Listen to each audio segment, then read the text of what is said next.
Human Geography, Chapter 6, Language, Communication, and Belief. As an infant, as young perhaps as 8 months old, you had to determine this internal structure of a system that possesses tens of thousands of individual elements. Each of the elements is derived from the same collection of materials and combined into larger units. Those units can be put together into an infinite set of combinations, although only a limited set of those joined units are correct within the context of the system. How does an infant proceed? Fortunately, we tend to learn this system effortlessly. The system is language, and it is composed of words, sounds, and sentences. But now imagine that you're a deaf child, 6 or 7 years old. You have reached this age not fully understanding what it means to be deaf. Imagine how much more difficult the mission of acquiring language will be for you. Of course, there will not necessarily be sounds involved in forming your language, but there must be something else to take the place of sound that will allow you to communicate the words and the sentences you wish to convey. Imagine further in this already challenging scenario that it's 1970 and you live in Managua, Nicaragua, and there are no teachers at your school who know sign language. What is perhaps even more remarkable than the capacity of hearing, the hearing infant's ability to comprehend and eventually use language is the capacity of a group of deaf children assembled in a collective, but without the aid of a sign language instructor, to develop their own language so they're able to communicate with each other. These children developed the Nicaraguan Sign Language. It is a unique example of how language emerges and becomes populated with a structure, words, and sentences. The deaf children created the language not with the help of their teachers, of their parents, or any other adults, but through their interactions with each other. Independently, they constructed a natural sign language that contains the kinds of grammatical regularities that are key to all languages. And since the 1970s, the language has continued to develop and change as each new generation has learned it from the previous one, while adding their own structure and content. For geographers, one particularly interesting part of this story is the way the deaf children came to develop spatial devices to signal differences. A hand signal establishes directional coordinates such as here and there, or near and far or left, right and center, and spatial coordinates are as key to the Nicaraguan sign language as they are to any language. Where something is happening or has happened, or how the language incorporates space matters, as with all languages in the Nicaraguan case, while new generations of deaf children were figuring out the code that was being passed along to them. From older one, they were also adding their own words and understandings and improving upon the language by drawing from their internal learning abilities. Language, like culture, more generally, is dynamic. This story of the Nicaraguan language inventors tells us much about the human need to communicate. It also tells us that geographical context is central to communication, whether through sign language or the spoken word. In this chapter, we more closely examine language and communication as well as belief systems to reveal the extent and type, as well as the geographical distribution and spatial significances of all three. Geographies of language. Language and religion are two key elements in a cultural system. Their dynamism is anchored in communication within a group of speakers and adherents. Both are also markers of individual and collective identity. and their geographies where particular languages are spoken or particular religions are practiced. In the first section of this chapter, we explore language and communication as interdependent processes. In the second section, we turn to belief.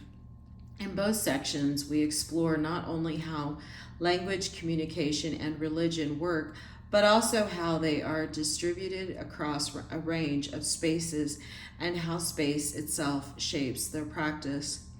We address ourselves to the organization, diffusion, and strength or decline of both language and religion, as well as explore less conventional forms of both.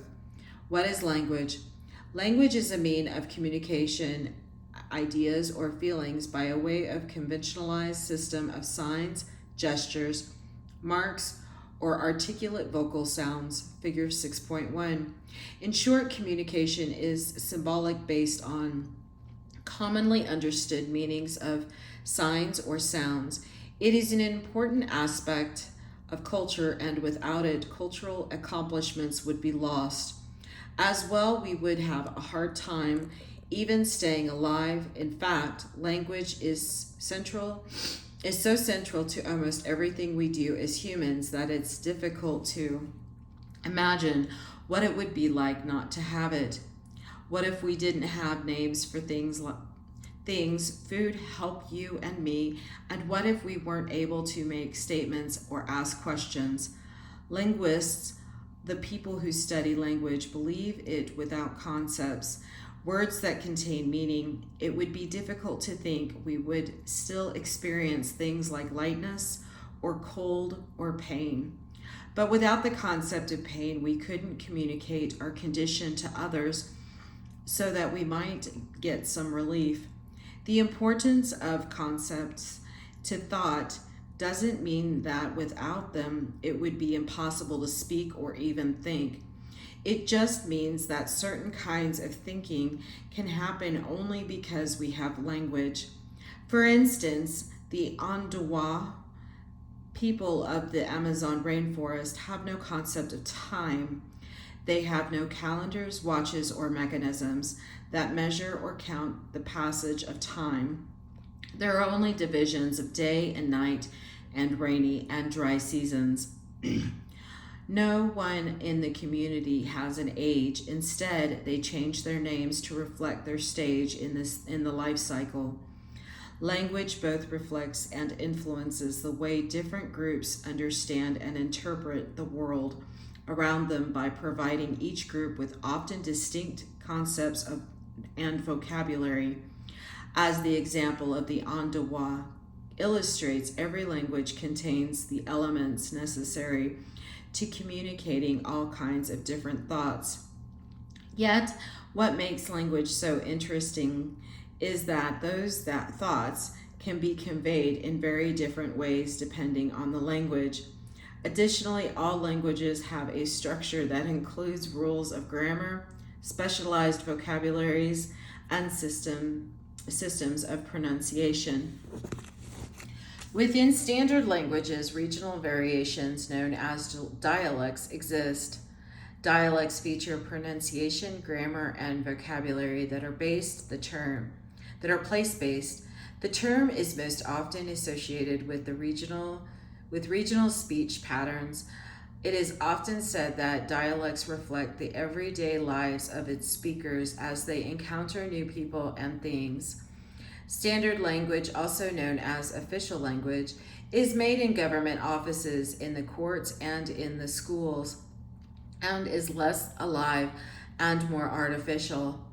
In the courts and in the schools, and is less alive and more artificial though it, of course, also changes. In the next section, we will examine the distribution of languages at the global, regional, and local levels. These different distributions provide us with a sense of who is communicating, how, where, and with whom through standard languages. It also help us to appreciate where some languages are gaining around bringing in new speakers, and in places where it was not previously dominant or even spoken at all, while others are losing it as fewer individuals are learning or using the language that it was previously dominant. Here is the map. The world of language. The distribution of languages can tell us much about the changing history of human geography and the impact of the movement of people, ideas, capital, and technology globally. Language experts generally agree that there are about 6,900 different languages in the world today. Very large languages tend to have millions or billions of speakers, while very small languages have fewer than 100 speakers. English and Chinese are among the very large global languages with billions of speakers. Jaru, a language of the Andaman Islands south of Burma, and Dothraki and High Valyrian, the invented language of Game of Thrones. Each currently have fewer than 30 fluent speakers and are considered very small languages. Figure 6.2 provides a global snapshot of language distribution. Of course, the scale is too small to see much within country variation, let alone regional or local variation. Figure 6.3 provides a more refined view of language variation with one very large country, India. And figure 6.4 is a graphic map of New York City that shows the languages most often used with Twitter. Although the 2010 census indicates that New York is the most linguistically diverse city in the world, the Twitter map shows only the tweets in the major languages spoken. It is estimated that as many as 800 different languages are actually spoken. Here's a close-up.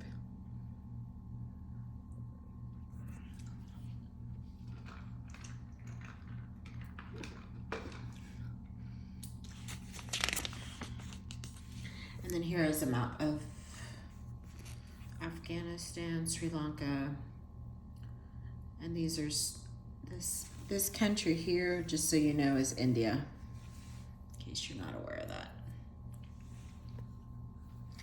And then here is the different languages that are spoken in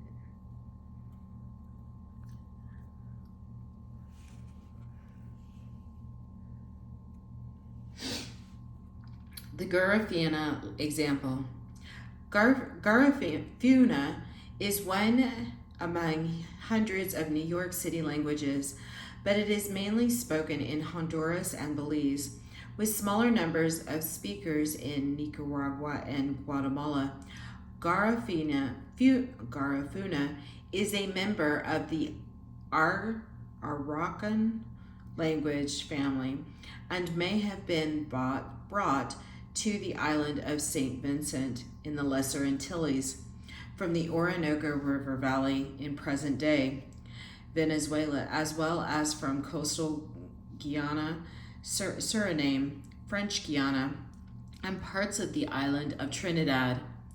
Arawakan was the largest indigenous language family in South America and the Caribbean at the time of European contact.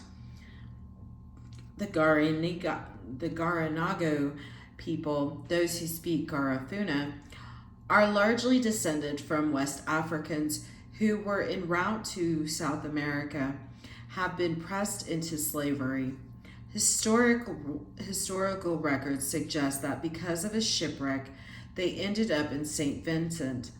In addition to Arawak, Garifuna language contains a high number of words from Carib, another native language of South America, from people who also originated along the northern coast of South America and the southern West Indies.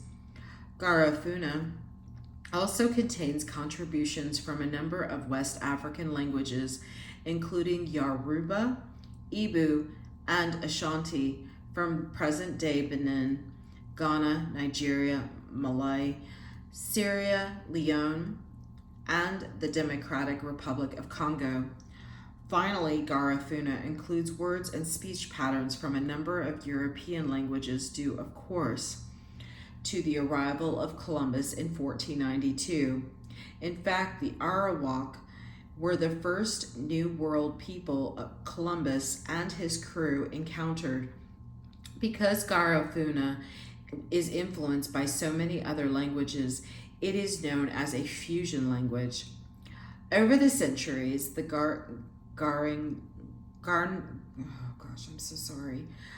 Garnagu experienced prosperity as well as war and imprisonment. They were eventually banished from St. Vincent and fled to Honduras, Belize, Nicaragua, and Guatemala. In the 19th and 20th century, the Garanuga began migrating in large numbers to New York, Los Angeles, Chicago, New Orleans, and other U.S. cities in search of better employment and education opportunities. Today, classes in Garifuna are being offered to the grandchildren and great-grandchildren of these migrants in an effort to keep the language alive among ethnic Garanagu, who are more likely to speak Spanish or English.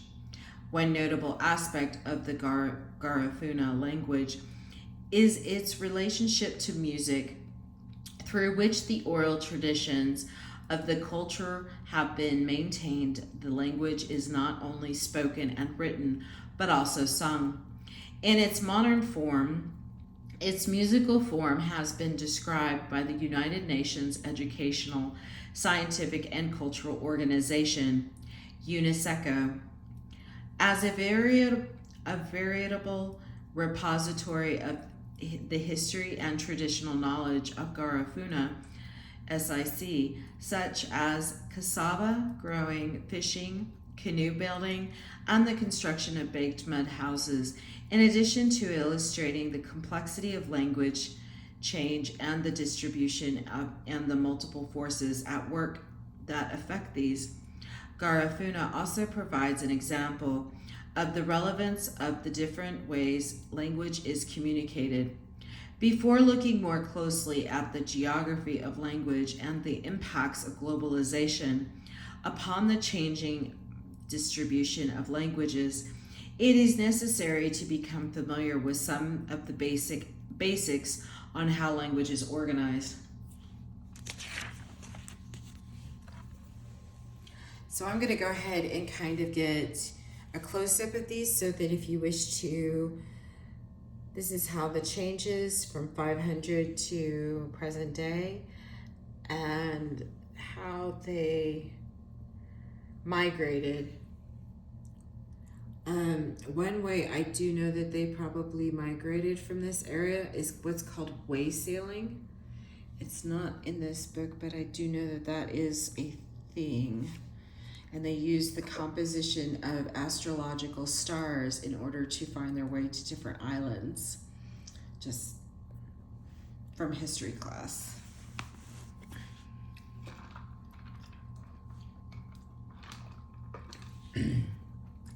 Language relationships and dynamics. To delineate the relationship among and between the thousands of languages spoken across the globe, language specialists classify them largely with respect to their connections. Most languages are related to one or more other languages, so that the thousands of languages that exist globally can be classified into 90 different language families, 6 of which are considered major language families. Families are further divided into branches and groups, figure 6.6, and the relationships are geographically represented as trees. The language family. A language family is a collection of individual languages believed to be related in their prehistoric origin. About 50% of the world's people speak a language that belongs to the Indo-European family.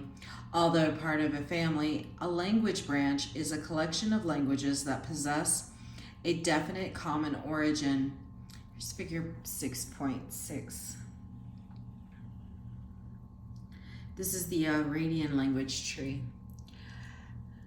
Origin, but have split into individual languages. A third category used to show the structure of language is a language group, a cluster of individual languages that are part of a language branch, have shared a common origin in the recent past, and have relatively similar grammar and vocabulary.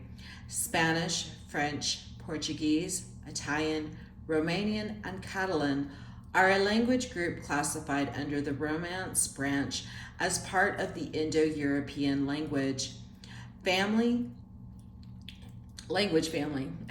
Some language families contain more than 1,000 languages, and others contain only a few. Language trees. A language tree is a representation of the relationship of languages to each other.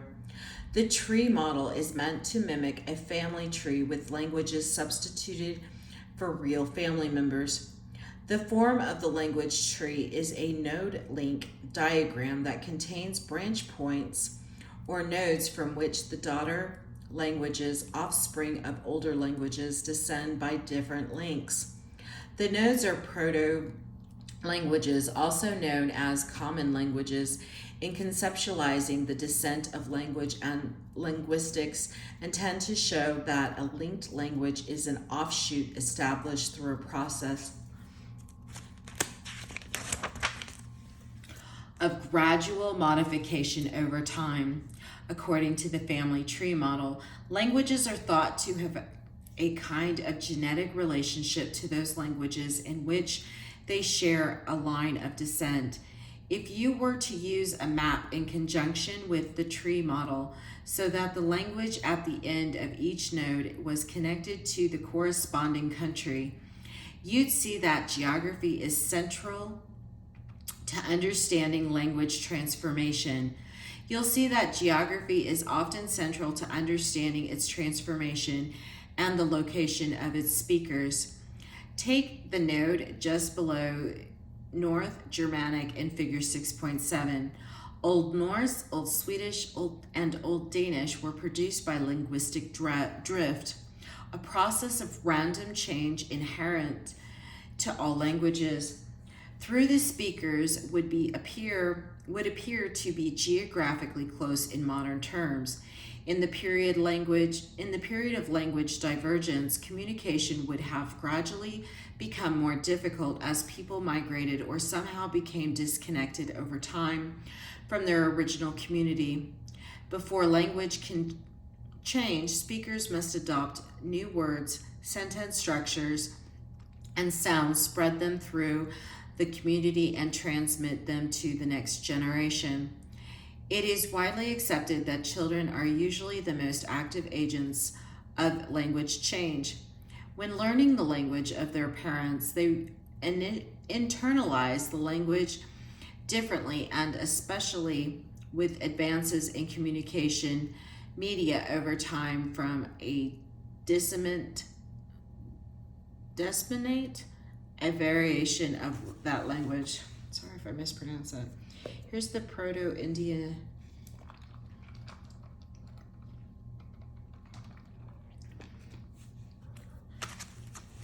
The Icelandic example. A contrasting example of language change to Garifuna is Icelandic, one of the most unchanged and purest in the world. It is the mother tongue, a language that a person has learned from birth or the first few years of life of about 320,000 people, most of whom live in Iceland. Icelandic, a direct descendant of Old Norse, is what the Vikings would have spoken between 800 CE and 1050 CE. Icelandic belongs to the Western Scandinavian language group of all languages in the Old Norse branch. Icelandic has changed the least in the past 1,000 years. This relative absence of change is because of the somewhat remote location of the Icelandic people, who were able to maintain their language because the there were few external forces of changes as well. It was culturally dominant with respect to other languages they encountered. Icelandic has changed so little that contemporary Icelandic speakers could have a completely intelligible written correspondence with a Viking, a 1,000-year-old person. That is because the spelling semantics, the meaning of a word or phrase, and word of order vary only slightly. To appreciate how amazing this is, consider the experience of reading Shakespeare in early modern English, the language in which he wrote. Some of you will have had that experience already in a course and know what struggle it is. Most students need a translation sheet to accomplish this. Recall that early modern English was in use between 1450 CE and 1600 CE, whereas Old Norse is much older, in use between 800 CE and 1200 CE. Old Norse is part of the Indo-European language family. It follows the Germanic branch and the North Germanic group, as well as daughter languages including Icelandic. English is also a branch of the Germanic family, though it is an offshoot of the West Germanic branch. Figure 6.7, some common English words that have come to us from Old Norse include awe, as in awesome, bug, the insect, not the verb to annoy, fog, which incorrectly we think of as thoroughly English, as in London fog, hell, trust, ugly, and many more. The reason we find these words in English is that the Vikings colonized eastern and west and northern England. When speakers of different but related varieties of languages are able to understand each other, the languages are said to be mutually intelligible. Mutually intelligible languages are frequently geographically close. Those languages that are part of the modern North Germanic language branch, including Farsi, Norwegian, Danish, and Swedish, as well as Icelandic, are mutually intelligible. Ultra-conserved words. Linguists believe that most words disappear from the human vocabulary after 8,000 to 9,000 years. This occurs because of the adoption of new words, as well as linguistic weathering, a sort of wearing out of words. But recently, linguists have found that about a dozen words in use today are about 15,000 years old. These are words that have survived while the languages of which they were a part have died out. The following speech assembles all the words linguists believe have survived for 150 centuries. You hear me, go this fire to that old man, pull the black worm off the bark and give it to your mother, and no spitting in the ashes. Where these ultra-conserved words originated geographically is the subject of much controversy. There is some agreement among experts, however, that they are from a language that existed in places where people survived the last glacial period around 20,000 to 25,000 years ago. This area is thought to be in Eurasia. Official language, standard language. Linguistic experts often think of colonization or colonialism as the force behind the erasure of local languages. A closer look, however, reveals that the modern state and capital are the institutions likely to be the force behind language loss through the promotion of official language. Recall that official language is the language in which the government, including the courts, the legislature, and the administrative branch, conducts its business. To ease the way for economic growth and official government business, such as tax collection, a governing body requires a reduction in the number of languages existing in any territory. For example, as early as the 16th century, the highly centralized French state began to actively discourage the use of regional languages and dialects in official transactions following the overthrow of the monarchy in France in the late 18th century. The new French Republic more actively advanced a policy intended to establish unity among the various provinces by suppressing the regional languages. The multiplicity of languages was seen as a barrier to stable democracy and egalitarianism. The argument for such a policy was that free people, meaning those who were no longer subjects of the monarch, must speak the same language in North, Central, or Parisian French. To unify France and promote democracy as a way of life, otherwise, how could the people create and operate a government if they could not speak to each other? As a result, the regional languages and dialects of France went into a decline hastened by official government policies spanning an extended period from Napoleon to de Gaulle.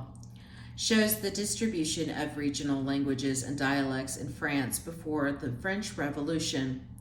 In the early 1980s, the French government, in a reversal of nearly 400 years of regional language and dialect suppression, reassessed its official language policies, responding to the emergence of the European Union and fearing the erosion of French culture. More generally, the French government now regards regional languages as a treasure.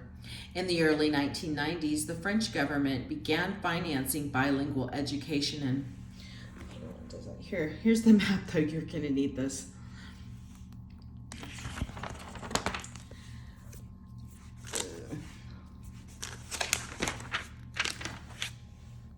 In-state schools in regions with indigenous languages. Now the revival of regional languages is viewed by the government as a way of moderating the homogenizing forces of globalization.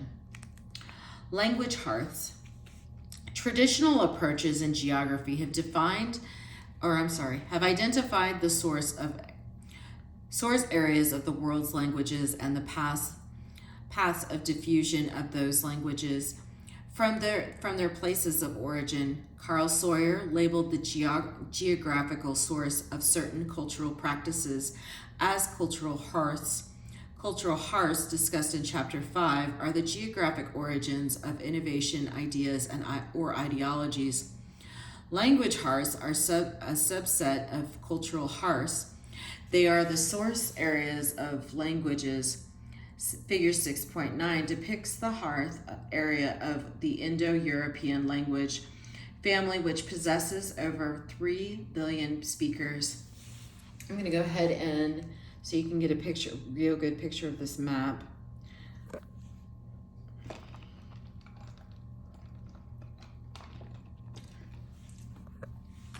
Place names. One way that language and geography come together is in place names, toponyms. The names are a kind of living record of the previous occupants of a place and their ways of doing things. They can also reflect migrants' longings for their homeland, a group's attitude toward the environment, as well as a range of other emotions, including humor, revenge, cynicism, and even reverence. Mostly, however, place names are a reflection of the kinds of economic activities that once occurred there, such as the meatpacking district of New York City, or the ubiquitous Bank Street. I'm sorry if I mispronounced that. They can also reflect colonial insensitivities in a new land.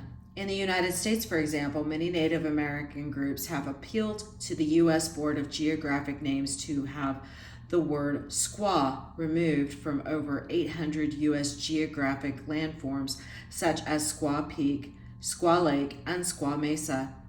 These groups argue that in range of Indian languages, squaw is a pejorative term for vagina, though there is a controversy about the derivation of the word among linguists. The U.S. board has chosen not to make any changes despite that many appeals. In contrast, the city of Phoenix was moved to by the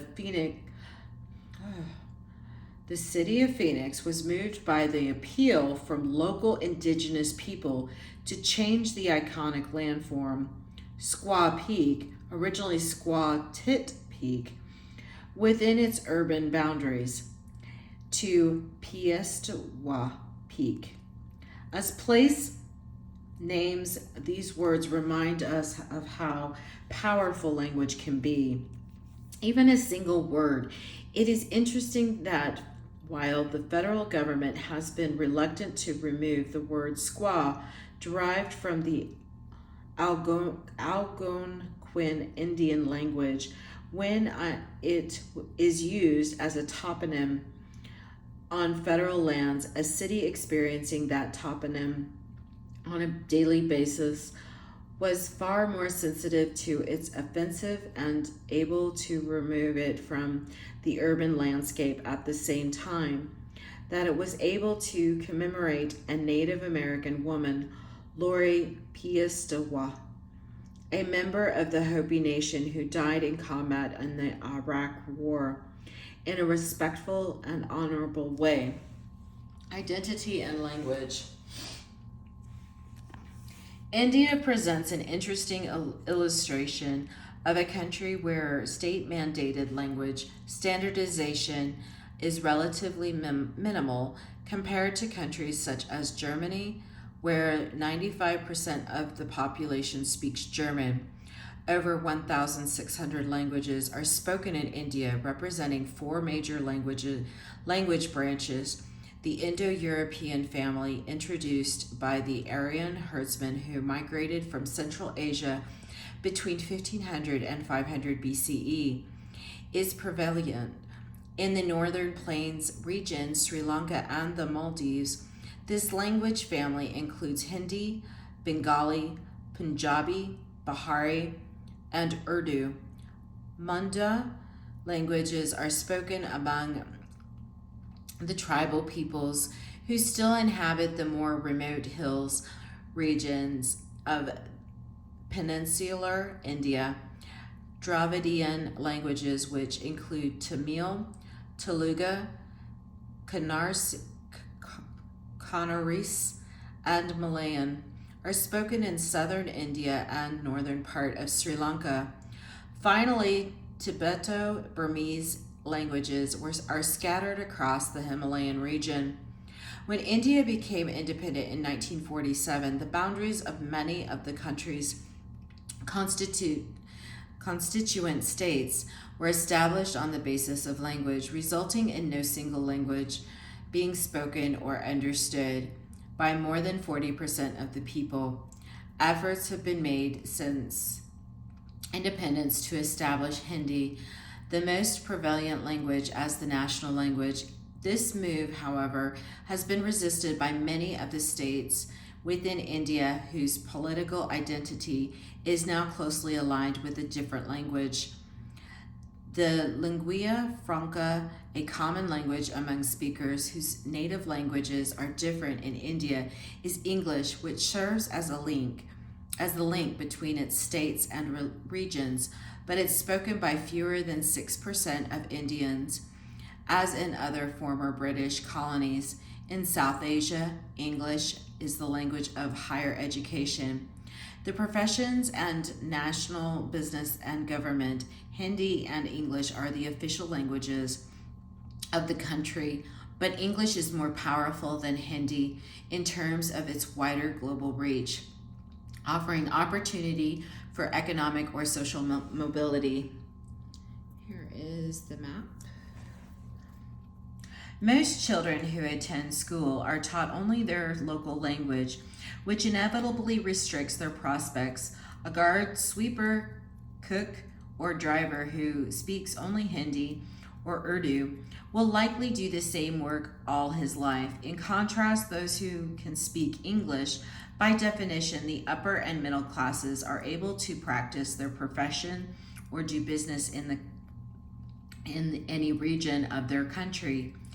Or in most parts of the world, India illustrates the decline or endangerment of local languages globally as more and more of the population comes to understand that learning English is their ticket to a better life. Box 6.1, Geography Matters. Where the majority or officially powerful language provides access to economic opportunities, information, cultural products, social status, power, prestige, and other benefits, and the minority language, however widely practiced, mainly serves to maintain ties to the past, the elderly, and the local community. The latter is likely eventually to be lost.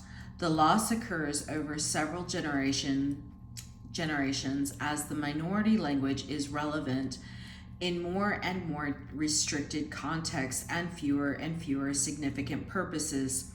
Figure 6.11 shows endangered language hotspots around the world. Here is National Geographic. Here is the Geography Matters Language Revival.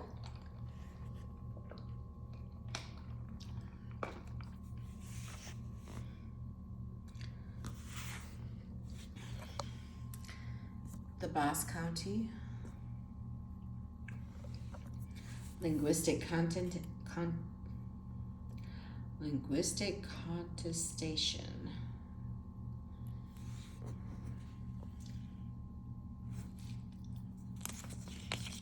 You will definitely want to read this at your leisure. Communication. Language lives through practice, and without that, language slowly dies. There are cases such as in France where languages on the brink of extinction have been brought back to life. Language revival, as the Geography Matters box discusses happens because the standard practices that constitute language, speaking, writing, reading, and so on, are supported through government programs or are concerted, organized effort by a language community that puts the language back into use. The most common and original way that language is communicated is verbally through speech. Most of us are surrounded by speech inside the womb as infants. Typically, this early exposure to the spoken word is the pathway for our entrance into our own language community. Geographers are interested not only in where different languages are spoken, whether across the globe or across town, but also in the question of how that language is understood and deployed by speakers and how children's languages acquisitions varies across class and geography. Geographies of language learning. Researchers note that in white middle-class homes in Australia, norms and expectations about how children participate in social situations are different from those in the nearby region of rural and lower-class Papua New Guinea. In the Australian homes, mothers believe that infants possess intentionality and have the ability to express it, whether in simple sounds or full words. When teaching children to speak there, mothers engage in intense face-to-face interactions and treat their children as competent speaking partners. In parts of Papua New Guinea, however, mothers believe they must speak for their children and so turn them to face outward toward other members of the household. When those members of the household address the infant, their mothers respond by speaking for them in a high-pitched voice that is different from their own speaking voice. Importantly, both groups children learn to speak their language effectively despite the different ways they are introduced to them. These examples demonstrate that children acquire language in culturally explicit and implicit ways. Research has also shown that language acquisition is key to a child's future success in school. In the United States, extensive studies of children who have limited speaking interactions in early language acquisition have shown them to have reduced vocabulary and inhibited intellectual development. This situation can occur in households in the United States where a single working parent has limited time to spend with a growing infant. The communication of language and acquisition of language speaking skills vary on any number of axes, not only around the world, but even within the same city or town. Writing and reading. Language is also communicated through the written word, books, newspapers, advertisements, text messages, greeting cards, tweets, Instagrams, posts, emails, and web pages. All are the products of written language and require an ability to read letters, words, sentences, and even images through a particular language structure. Written communication depends not only on the ability to relay information using an understood language system, but also on an equivalent ability to read that information. Increasingly, of course, electronic translation software is enabling a kind of mutual intelligibility, even between languages that have nothing in common. Those unable to read or write are said to be illiterate. Access to written information is often central to social and economic success, so the limitations of literacy can have profound impact on an individual. Illiteracy is a problem both in poor countries and in the periphery, with limited access to schooling, as well as in wealthy countries in the same places where literacy among middle and upper income populations is very high. Box 6.2, Spatial Inequality. Geographies of literacy illustrates the geography of this worldwide problem, which tends to affect females more than males. The story of writing. The story of writing parallels the story of language, but does not have the same plot, and its cast of characters and key events come from different places in human history. The Sumerians, who lived in Mesopotamia, which is effectively modern-day Iraq, are believed to be one of the earliest people to establish a writing system known as cuneiform. Named for the wedge-shaped shape of its letters, the Sumerians' writing system was originally a series of scratches in soft clay, done first by hand and later with a stylus. These scratches were pictograms, pictures meant to represent words. Early Sumerian cuneiform was comprised of approximately 1,500 pictograms, each of which represents a thing or an idea, or even a sound, so that a picture of a bird is the same as the word for bird. While the Sumerians were among the first to develop a written language, other cultures developed their own, including the Egyptians with their hieroglyphic inscriptions, a written language also based on pictograms, but more abstract than cuneiform. Researchers believe that the first alphabets were developed in Egypt. The alphabet was soon improved by the Phoenicians, traders in the circum-Mediterranean Sea, who created a network of city-states along the coasts they visited in Africa, Spain, and Sicily. The Phoenicians were responsible for replacing the pictograms with an alphabet of consonants that were easy to learn, write, and change. The Greeks introduced vowels into the alphabet.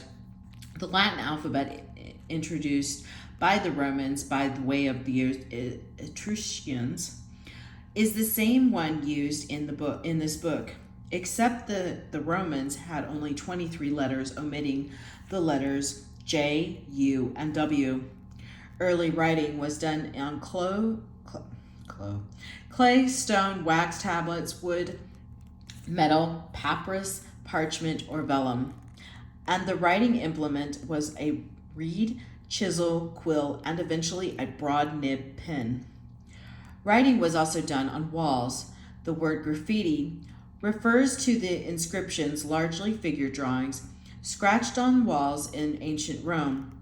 Then graffiti was meant to convey philosophical thoughts or advanced political rhetoric. It also occasionally used to publicly communicate love for another. Today, graffiti is also used to express love and politics, but it is also frequently used to mark territory. A recent tragic illustration of the political power of graffiti is the message painted by the 15 schoolboys between the ages of 10 and 15 on the walls of the buildings in Daria, Syria. They wrote, Az Shab Yorid, Iskat el Nizim. The people went to topple the regime. Considered to be the spark that ignited the Syrian revolution on March 2012, these boys were arrested and later tortured by soldiers enforcing law against anti-government speech. Here is the pictograms and how they changed. And then here's the Roman graffiti.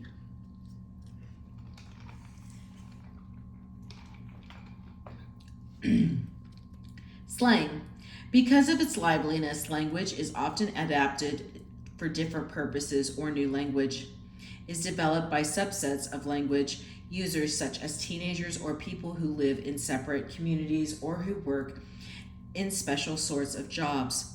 Slang is language that consists of non-standard words and phrases and is common occurrence among most languages. It's also known as patios, argot, and jargon. It's possible that you are part of a subset of language users who have invented or at the very least transmitted non-standard words or phrases within your own language.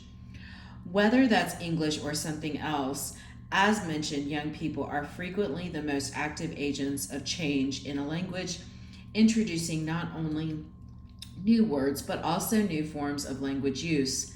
Today, much slang comes from rap music and gets deployed through the lyrics of tunes.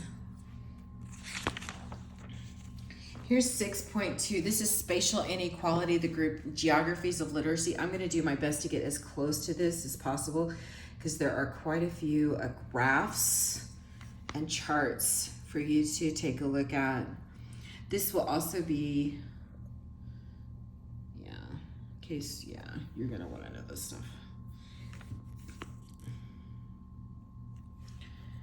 And then here is variation. It goes from variation and then here so you can read this.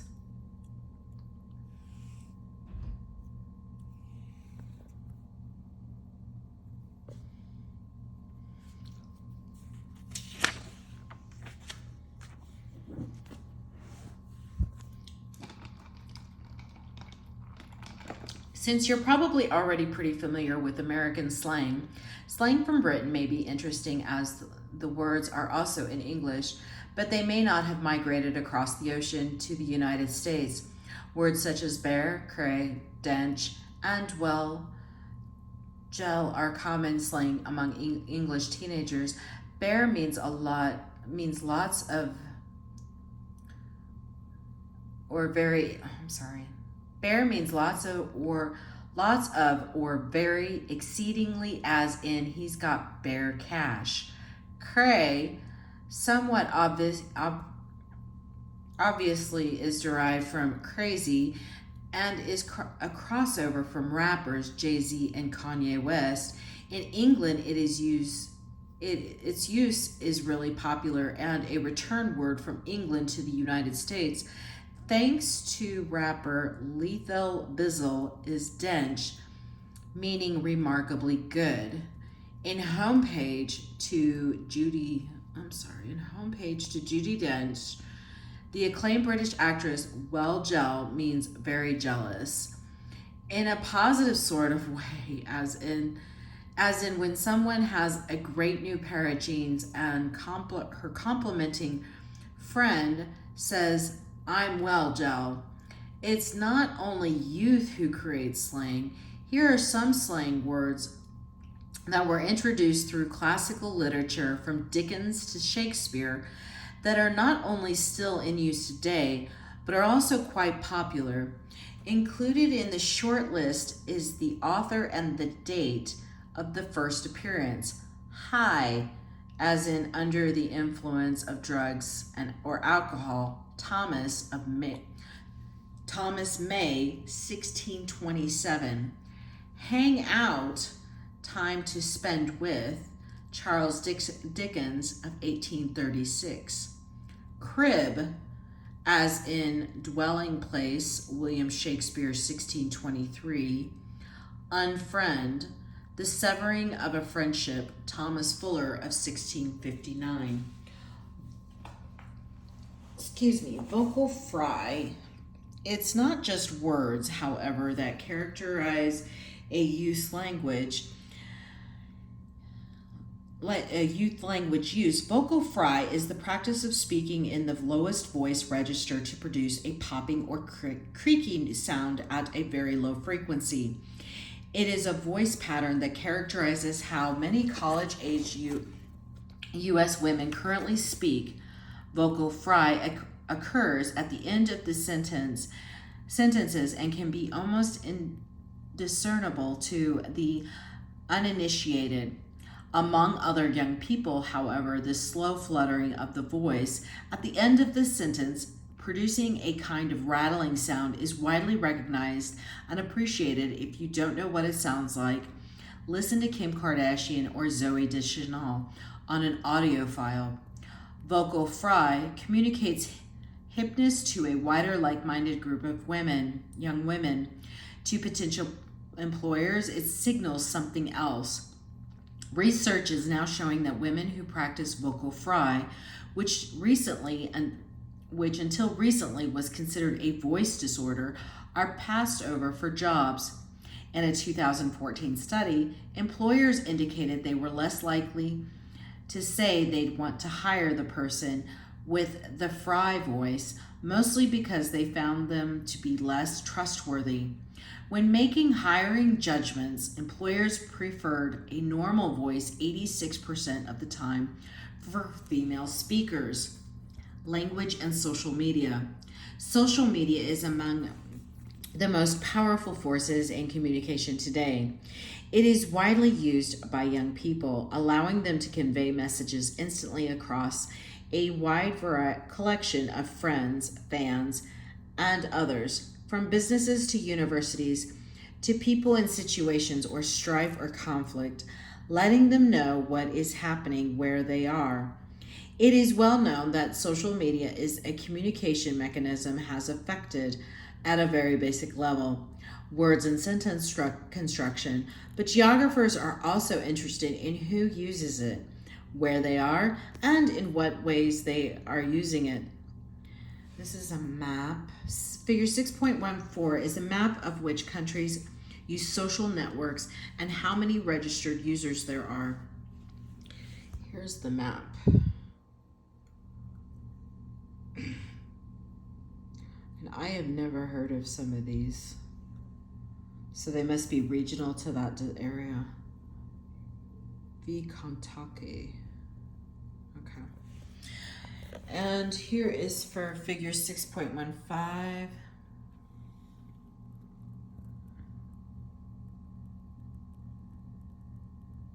Ten levels of intimacy.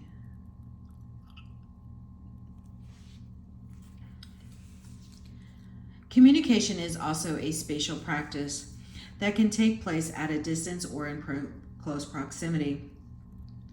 A letter operates at a distance, while at a one-to-one conversation is immediately. Figure 6.15 depicts the different levels of intimacy involved in today's communication universe.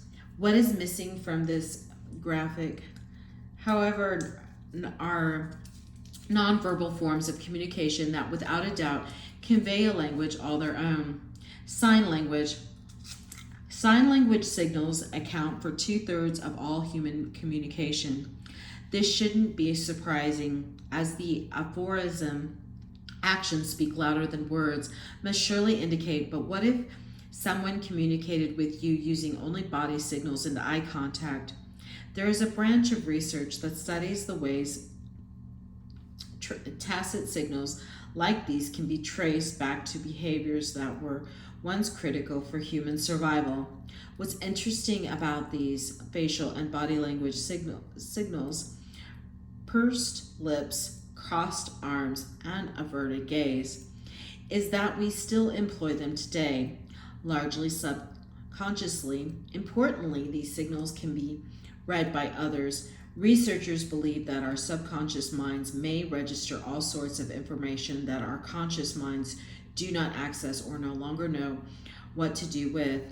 The television drama Lie to Me is premised on body and facial language, with its chief propagandists being experts at reading human subconscious communication with respect to truth, fear, shame, surprise, sadness, anger, and other emotions. The show is based on the work of a practicing clinical psychologist who is himself a leading expert on lie detection. As in the show, he observes the facial expression and bodily gestures and postures to determine when someone is lying. His research indicates that our facial expressions are innate and impossible to conceal. We communicate these micro expressions of the language of emotion while not being aware that we are doing so. Sensual language. There is also cultures that have no written form of communication, and so, in addition to the spoken words, express themselves in other ways, often through art, song, and dance. For example, the Aboriginal people of Australia map their landscapes through painting, dance, and traditional songs. These are also known as songlines or dreaming tracks. A knowledgeable person can traverse land by repeating the words of a particular song and thus locate the landmarks and other natural sights. That are described in the song. And by singing the song sequentially, the Aboriginal people are able to move easily across vast distances in the Australian interior. Art, not just Aboriginal art, is also a form of communication, as are dance and music. Each form contains symbols or elements meant to tell the viewer something about the performance or artwork. The modern Russian ballet, Swan Lake, for example, is as full of symbolism, body language, and communication as the Aboriginal songlines, so long as you understand the language of classical music and ballet. Music and dance are special forms of language communication because they have the power to move us in conscious and subconscious ways. Think of the songs you love that make you want to dance, or the anthems that energize soldiers to go into battle. Music therapy along Alzheimer's patients has been successful in enabling middle to late stage cases where language has deteriorated and patients are heading into speechlessness to begin to communicate again through singing. Religious geographies. Religions are belief systems and sets of practices that incorporate the idea of power higher than humans. When belief systems and associated rituals are systematically arranged and formally established, they are referred to as organized religions. Although religious affiliations is on the decline in some parts of the world's core regions, religious beliefs are intensifying in other parts of the world. Working as a powerful shaper of daily life, from eating habits and dress codes to coming of age rituals and death ceremonies, and like language, religious beliefs and practices change as new interpretations are advanced or new spiritual influences are adopted. Global distribution of world's religions. The most important influence on religious change has been conversion from one set of beliefs to another. From the Arab invasions following Muhammad's death in 632 to the Christian Crusades of the Middle Ages To the onset of globalization in the 15th century, religious missionizing, propagandizing, and persuasion, as well as forceful and sometimes violent conversions, have been key elements in changing geographies of religion, especially in the 500 years since the onset of the Columbian Exchange. Conversion of all sorts has escalated throughout the globe since 1492. Traditional religions have become dramatically dislocated from their sites of origin, not only through missionizing and conversion, but also by way of diaspora and immigration. Whereas missionizing and conversion are deliberate efforts to change the religious views of a person or peoples, diaspora and immigration involve the involuntary and voluntary movement of peoples who bring their religious beliefs and practices to their new locales. Migration and religion. Diaspora is the spatial dispersion of a previously homogeneous group, the process of global political and economic change that led to the massive movement of the world's populations over the past 5 centuries, have also meant the dislodging and spread of the world's many religions from their traditional sites of practice. Religious practices have become so spatially mixed that it is a challenge to present a map of the contemporary global distribution of religion that reveals more than it obscures. This is because the globe is too gross a level of resolution to portray the wide variation that exists among and within religious practices. Figure 6.16 identifies the contemporary distribution of what religious scholars consider to be the world's major religions because they contain the largest number of adherents. As with other group global representations, the map is useful in that it helps to present a generalized picture. In figure 6.17 identifies the source areas of 4 of the world's major religions and their diffusion from those sites over time. The map illustrates, let me go ahead and give you the close-up of the map here so you can see the different religions and where they are. And again, this is just as an example.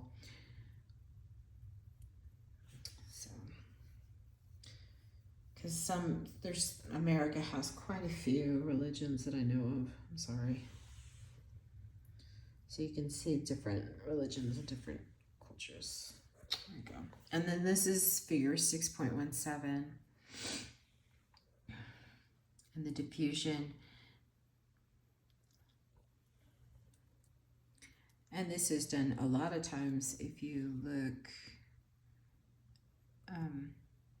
and compare this to other maps, you can see how they have transferred. The map illustrates how the world's major religions originated and diffused from 2 fairly small areas of the globe. The first were Hinduism and Buddhism, as well as Sikhism. Originated is an area of lowlands in the subcontinent of India, drained by the Indus and Ganges rivers. Punjab on the map. The second area where Christianity and Islam, as well as Judaism, originated in the deserts of the Middle East. Hinduism was the first religion to emerge among the peoples of the Indo-Gangetic Plain about 4,000 years ago. Buddhism and Sikhism evolved from Hinduism as reform religions, with Buddhism appearing around 500 BCE and Sikhism developing in the 15th century. It is not surprising that Hinduism helped to produce new religions because India has long been an important cultural crossroads. As a result, ideas and practices originating in India spread rapidly at the same time other ideas and practices were brought to India from flung places and were absorbed and translated to reflect Indian needs and values. For example, Buddhism emerged as a branch of Hinduism in an area not far from Punjab. At first, the very small group of the practitioners surrounding Prince Siddhartha Gautama, the founder of the religion, were confined to northern India. Slowly and steadily, Buddhism dispersed to other parts of India and was carried by missionaries and traders to China, 100 BCE to 200 CE, Korea and Japan, 300 to 500 CE, Southeast Asia, 400 to 600 CE, Tibet 700 CE, and Mongolia 1500 CE. See figure 6.18. And as Buddhism spread, it developed many regional forms. Tibetan Buddhism, for example, is distinct from Japanese Buddhism. The world's major religions. The world's most widespread religious belief system are codified and institutionalized as organized religions. Nevertheless, it is important to recognize that each of the world's religions contains all sorts of variation. For example, Christians may be Catholics or Protestants, and even within these large groups, there exists a great deal of variation. Hinduism is the oldest religion, is codified in the Veda and Upanishads, its sacred scriptures, but Hinduism is a term that broadly describes a wide array of sects. Hindus strive through the practice of yoga, adherence to the Vedic scriptures, and devotion to a personal guru. For release from repeated reincarnation, Hinduism's most central deities are the divine trinity, representing the cyclical nature of the universe: Brahma, the nature; Vishnu, the preserver; and Shiva, the destroyer. An offshoot of Hinduism, Buddhism was founded by Gautama, known as the Buddha Enlightened One, in southern Nepal. The central tenets of Buddhism are that meditation and the practice of good religious and moral behavior can lead to nirvana, the state of enlightenment. Before reaching nirvana, however, one must experience repeated lifetimes that are good or bad depending on one's action, karma. There are four noble truths in Buddhism. 1. Existence is realm of suffering. 2. Desire, along with the belief in the importance of oneself, causes suffering. 3. Achievement of nirvana ends suffering. And 4. Nirvana is attained only by meditation and by following the path of righteousness. I'm going to go ahead and show you this map one more time. I want you to know that this is not an opinion. Some people say that. World distribution of major religions. So I'm going to go ahead and read this to you so that you understand. Most of the world's people are members of these religions. Not evident on this map are the local variations in practice, as well as the many religions with relatively few adherents around the world. Like I said, there are several religions, but these are the ones in this area that are most practiced. So I wanted to make sure that that was not an opinion, that was factual. So I just wanted y'all to know that. Anyway, let's move on. Like Hinduism and Buddhism, Sikhism advocates the pursuit of salvation through discipline, personal mediation, in the name and message of God, who is regarded as a person, but as the universe itself. Christianity, Islam, and Judaism all developed among the Semitic-speaking people of the deserts of the Middle East, and like the Indo-Gangetic religions, these three religions are related. Although Judaism is the oldest of the three, it is the last widespread. Judaism originated about 4,000 years ago, Christianity about 2,000 years ago, and Islam about 1,300 years ago. Judaism is developed out of the cultures and beliefs of Bronze Age peoples and was the first monotheistic belief in one God religion. Although Judaism is the oldest monotheistic religion and one that spread widely and rapidly, it is numerically small because it does not seek converts. Christian and Jews, along with the Muslims and Baha'i and Druze followers, share the same source as the Abrahamic regions, which means that they all claim a strong connection to the prophet Abraham and the source area of the Middle East. Although sharing the same origin, Judaism is also based on the teachings of the prophets Isaac and Jacob, as well as Abraham. Jews espouse belief in a God who leads people by speaking through these prophets. They believe that God's word is revealed in the Hebrew Bible, Old Testament, especially in that part known as the Torah, which contains a total of 613 biblical commandments, including the 10 Commandments explicited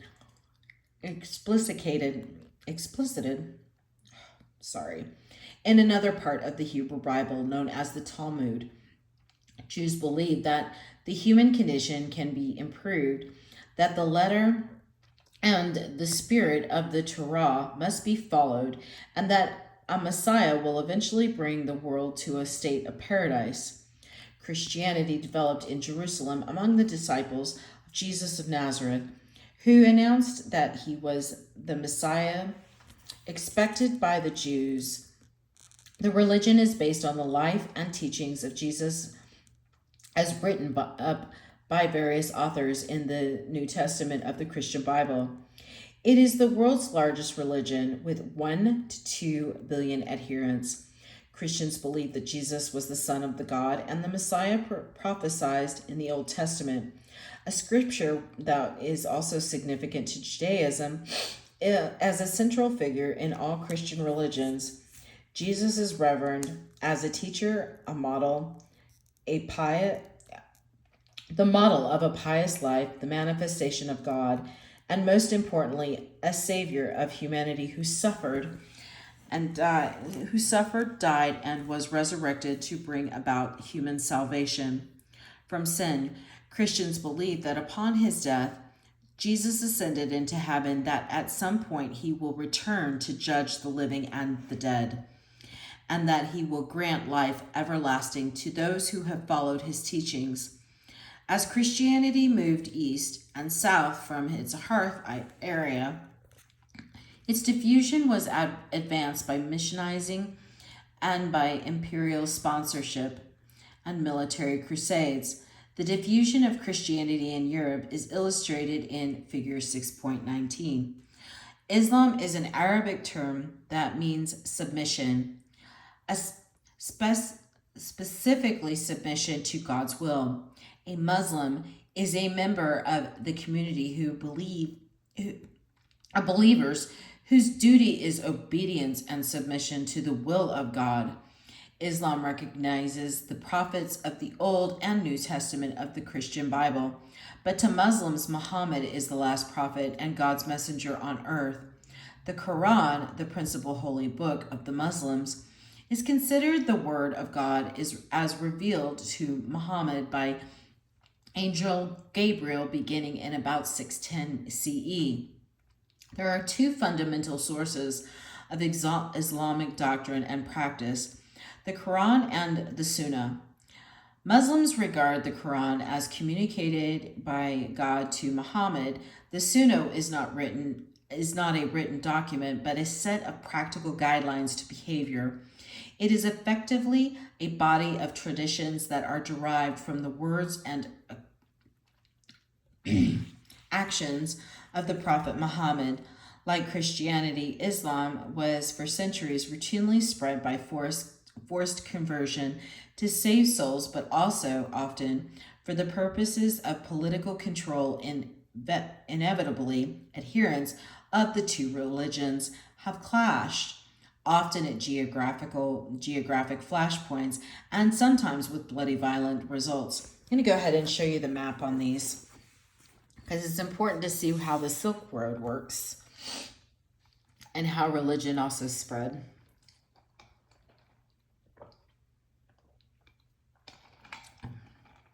And this was the spread of Buddhism. And then here's the Christian congregations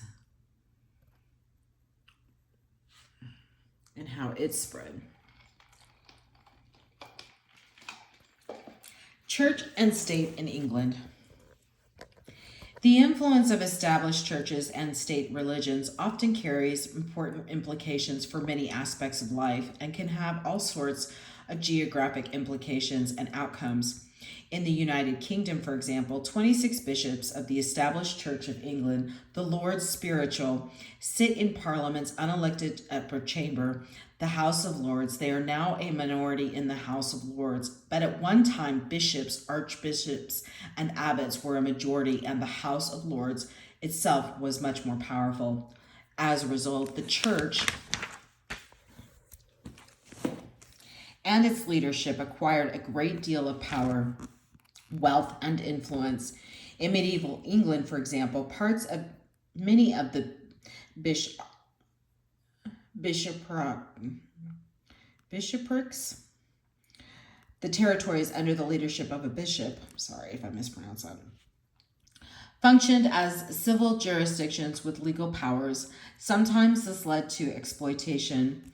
For several centuries, the bishops of Winchester enriched themselves by licensing prostitutes in the part of South London that they controlled. The bishops, nevertheless, did not allow the women to be buried on a consecrated ground.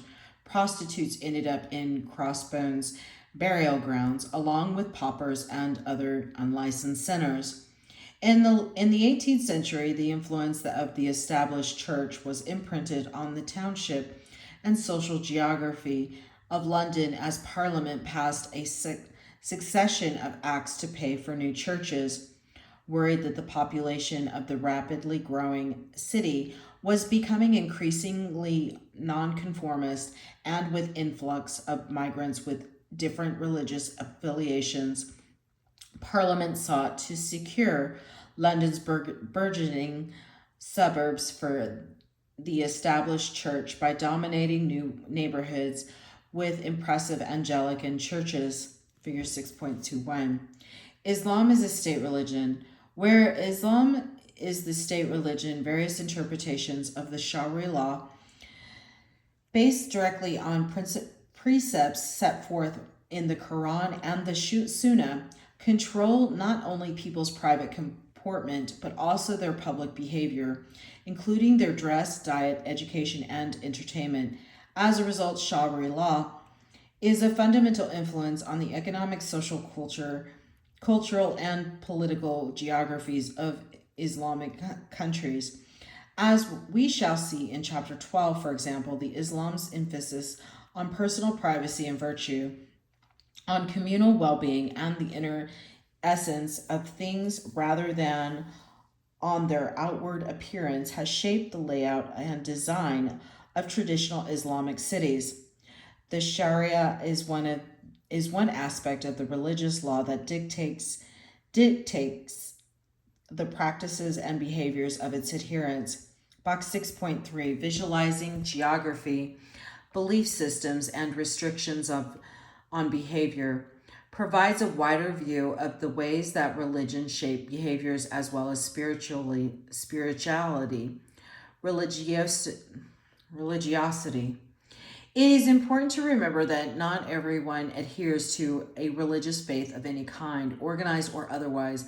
Globally, an estimated 18% of the population is unaffiliated with any religion. There is, however, a great deal of variation. Surveys have shown that in many countries, a majority of people say that they believe there is a God and that religion is important in their personal lives. Religiosity is highest in countries like Indonesia, Tanzania, Pakistan, and Nigeria, where more than 90% of the population believe there is a God and say that religion is important to them. In contrast, barely half of the citizens of the European Union believe there is a God. Fewer than 30% of the population in Denmark, France, and Netherlands believe there is a God, while in the Czech Republic, Estonia, and Sweden, the figure is less than 20%, figure 6.22. Within each country, there is also a great deal of variation by region and even by neighborhood in the same city. Data from the United Kingdom census of 2011, for example, show that in some districts in London, fewer than 10% of the population have no religion, while in others, the figure exceeds 40%. Figures 6.23. Similar variations exist across other UK cities. Here is this, and then I'll get a close up of that. And then here is, sorry, my legs get locked up. Crossbones Burial Grounds of Southwick.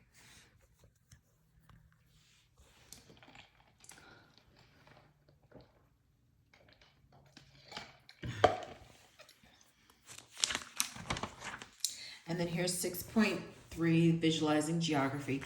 I will try and get this as close, but you will probably want to pause this and take a look at, I'll close in on these graphs.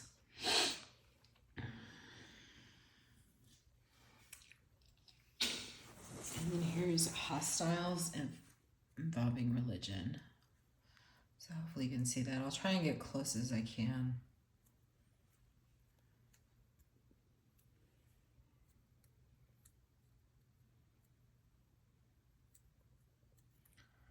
I don't remember the name of this type of graph.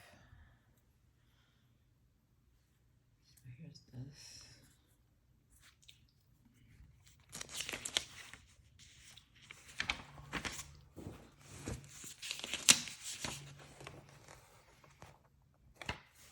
Okay, sorry about that. Overall religiosity is decreasing in most of Europe and the United Kingdom. For example, only 14% of residents to a 1963 Gallup poll described themselves not believing in a God, but a poll undertaken in 2012 for the Church of England found that more than 40% of respondents identified themselves as not believing in a God. One outcome is that many of the country's churches stand empty or have been sold off and converted to apartments, galleries, or cafes. In France, regular attendance at Mass was already down to less than 40% of the Catholic population in 1961, but is now down to less than 10%. In several European countries, a shortage of recruits to religious seminaries has meant that some communities have had to recruit priests from Africa or Latin America. On the other hand, religiosity has been increasing in many Islamic countries where it has always been high. Russia and Eastern European countries since the fall of communism, where it had been very low, and in China since the relaxation of strict communist principles under the leadership of Deng Xiaoping in the 1980s and 1990s. Wealth and religiosity. Generally, religion plays a strong role in less developed countries, but a much less important role in the lives of individuals in high-income countries. A 2008 survey of more than 24,000 individuals in 23 countries found a very strong negative correlation between the wealth of their country, measured in terms of standardized purchasing power, and the percentage of people saying that religion is important to them. Figure 6.25. The clear exception to the overall pattern is the United States, which is a much more religious country than its degree of prosperity would suggest. Despite its wealth, the United States is in the middle of the global pack when it comes to the importance of religion. Indeed, on this question, the United States is closer to considerably less developed nations, such as India and Brazil, than other Western countries. It is a matter of speculation as to why this may be so. Some observers suggest that it is because Americans feel far less secure in terms of their personal well-being than it would would be expected given the overall wealth of the country. Other wealthy countries have established well-developed welfare states and more comprehensive health care systems that serve to redistribute wealth and provide a safety for the poor, reducing feelings of insecurity and anxiety that, it is argued, often provide a fertile ground for religion. Nevertheless, the cultural exceptionalism of the United States, together with its distinctive demographic profile and relatively brief history, means that there are many other factors that may explain the country's religiosity. Other belief systems. Along with the adherents of the world's major religions and the hundreds of millions of atheists and agnostics around the world, there are many others with quite different belief systems. Among them are animism, Confucianism, Taoism, Shintoism, Mormonism, Zoroastrianism, and Jansenism, as well as Voodoo, Wicca, Rastafarianism, and Scientology, created by science fiction writer L. Ron Hubbard. In addition, most social systems generate cults, systems of veneration and devotion among a relatively small group of people having beliefs or practices regarded by outsiders as weird or sinister, or at least weirder than some of the belief systems that are legally accepted as religions. One of the best known examples of a cult from the United States was the People's Temple, widely publicized because of the mass suicide of 913 of its members who drank Kool-Aid laced with poison in their Jonestown, Guyana settlement in 1978. But more significant than the small and ephemeral cults that characterize modern societies are the legacies of traditional belief systems and the mythologies, grand narratives that helped to give life meaning and that helped people make sense of the world. Many of them once had the standing of a religion before being eclipsed by the missionized of Christianity or Islam. While no longer regarded as religions, their legacy is often an important part of the people's cultural heritage and identity. A good example is Norse mythology, associated with the Vikings of Scandinavia and Denmark, and the Germanic peoples of Northern Europe between 800 and 1000 CE. Norse mythology was a highly sophisticated and complex amalgam of gods, goddesses, giants, poems, and sagas. While few Norwegians, Swedes, or Danes may believe today in the existence of warrior god Thor, of Freya, the goddess of beauty and fertility, of elves or trolls, Norse mythology is a significant element of Scandinavian folk culture and contemporary landscapes, places, names, literature, and cultural identity.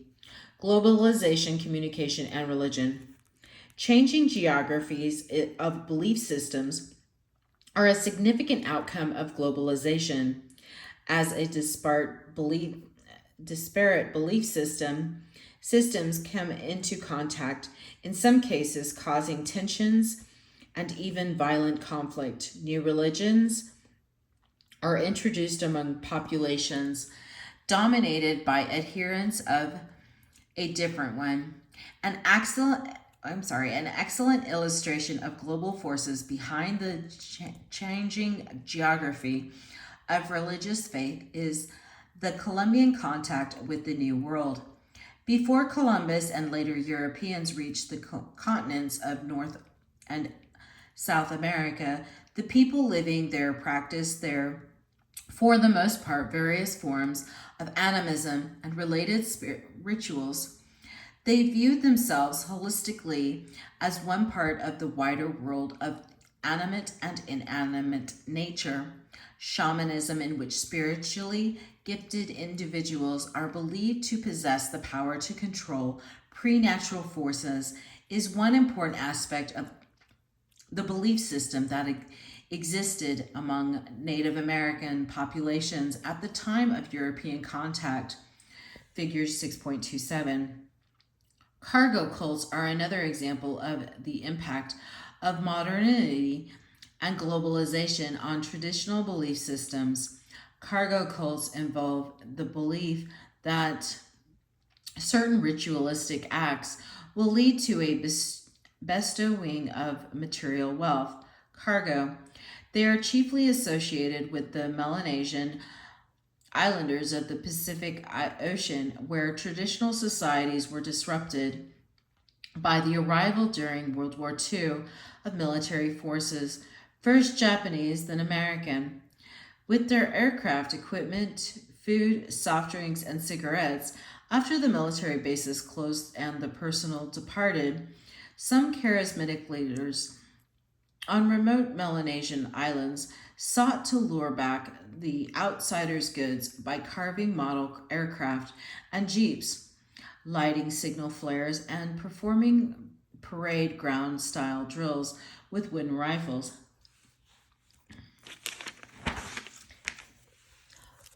Perhaps what is the most interesting about recent trends in the geography of religion is how during the colonial period religious missionizing and conversion flowed from the core to the periphery. In the post-colonial period, however, an opposite trend has occurred. For example, the fastest growing religion in the United States today is Islam, and it is in the core countries where Buddhism is making the greatest numbers of converts. Recent popes have been the most widely traveled leaders in Roman Catholic history, and the same can be said for the Dalai Lama, who as the spiritual leader of the Tibetan Buddhists and the head of the Tibetan government in exile, has been a tireless world traveler. The Pope's efforts have been mostly directed at maintaining Roman Catholic followers and attempting to dissuade their conversion to other religions, such as evangelism in the United States and Latin America. The Dalai Lama promotes conversion to Buddhism. He carries its message to new places, especially in the core, and advocates sovereignty for Tibet, a region once independent but currently controlled by China. The influence of modern communications, another impact of globalization upon religious change, occurs through the electronic media. One example is the rise of television evangelism, or televangelism, which has led to the conversion of large numbers of people to Christian fundamentalism, a term popularly used to describe strict adherence to Christian doctrines based on a literal interpretation of the Bible. Christian televangelism is well established in the United States and also widespread in other countries, including Brazil, Argentina, and Chile, as well as India, Kenya, and China. And Muslims' televangelism is just beginning to emerge. The Christian reference to fundamentalism derives from a late 19th and early 20th century trans-denominational Protestant movement that opposed the accommodation of Christian doctrine to modern scientific knowledge, especially concerning origin and evolution of life on Earth. It began with the publication of a series of pamphlets between 1910 and 1915. The fundamentals a testimony to the truth. Today, Christian fundamentalism is growing stronger in the United States, with the megachurches becoming popular sites of worship. Figure 6.28.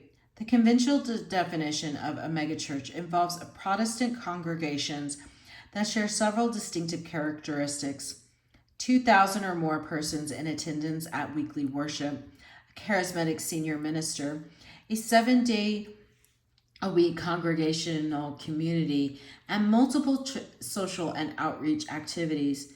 In 1970, there were about 10 such churches in the United States. By 2014, there were more than 1,650. There have been called the soul of exurbs. And it is certainly the case that the most sprawling metropolitan regions in the South, Southwest, and West have... Oh, another one, it doesn't. Here's the... You're definitely going to want to know fashion. So I will come back to this as soon as I finish this one. Okay. Have the most megachurches. Megachurch facilities are typically designed to draw in every aspect of life, with an active presence in social media, round-the-clock activities that includes aerobics class, social services, fast food, bowling alleys, sports teams, aquatic centers with Christian themes, multimedia Bible classes, and customized apps that provide sermon notes, sermon audio, and listings of the church calendar and events. While communication technologies, mass media, and social media can accelerate missionizing and reinforce religious precepts, they can also work in the opposite direction. Movies, TV shows, music, and the internet rapidly spread trends and fashions around the globe, and some of them inevitably clash with the traditions and interpretations of one religion or another. In some cases, religious traditions are compromised. In others, they can be modified. Take, for example, the tradition of Muslim women wearing headscarves or veils when they are out in public. The Muslim holy book, the Quran, instructs them as well as men to be modest in their public comportment. Some Muslim women wear headscarves to demonstrate their piety and publicly identify themselves as people who adhere to Muslim religious beliefs. For them, covering one's head is an expression of religious conviction. But being religious doesn't mean a Muslim woman must also be unfashionable. And just because many Muslim women wear headscarves or other forms of more modest dress, such as a full-length skirt or long sleeves, does not mean that they all dress the same. In fact, fashionable Muslim dress has grown increasingly popular. See Box 6.4, Window on the World of Fashion Veiling. Geographers Banu Gürkeksel and Ana Sakor have studied the veiling fashion industry in Turkey, a particularly interesting place to explore because of the over 200 firms operating there, with retail outlets in the Middle East, Europe, Asia, and North America. These firms clearly have a global reach. Turkish veiling fashion designers visit the annual fashion shows in Paris to find inspiration for their new styles in emerging Western trends of fabric, color, cut, and style. Veiling fashion is little different from Western fashion in that it is part of a larger system of production, consumption, and changing cultural tests. Here is the section on Window of the World of Fashion Veiling.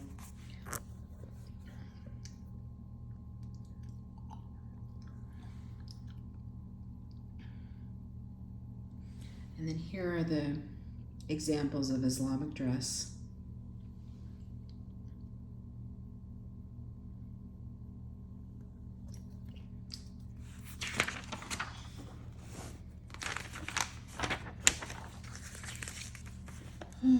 I am going to go ahead and pause here, and I will come back with chapter 6, part 2, and we will start with reaction. Thank you.